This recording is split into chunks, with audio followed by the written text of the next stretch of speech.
Okay, I'm observing the planet Jupiter, which is there.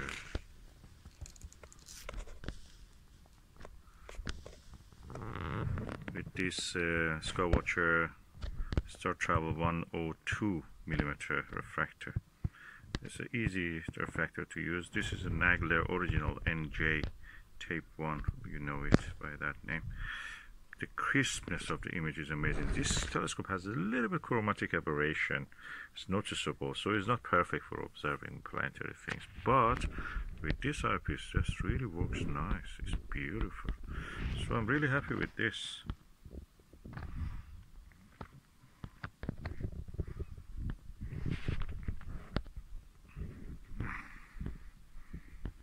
Works really good. And it takes a long time for the planet or any target in the field of view to move out of the field of view, so you don't need much nudging. 82 degrees field of view, amazing. It's cheaper version of a Ethos, I suppose, if you want a long focal length eyepiece.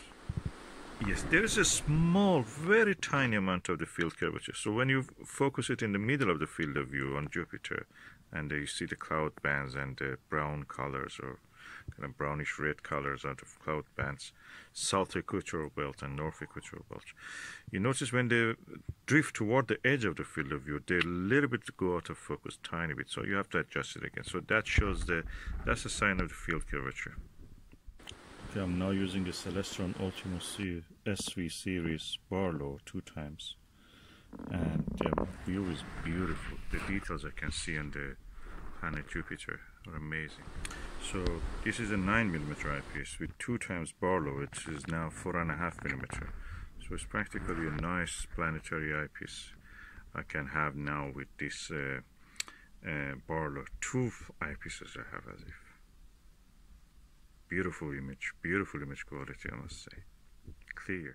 Interesting enough, when I use the Barlow, almost all the chromatic aberration, because of the telescope's objective, which is achromat as we call it, it's disappeared. This has changed to a very long focal length telescope, Fraunhofer style, no chromatic aberration.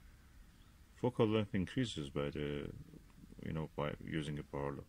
Wow, I'm happy I use this Barlow. I can see the shadow of the Ganymede on the planet Jupiter cloud tops. That is beautiful. This is changed now to a apochromatic telescope by just using a Barlow. Never had such a thing. And I can see the dot of the shadow, a circle of shadow of the largest satellite in the solar system, Ganymede.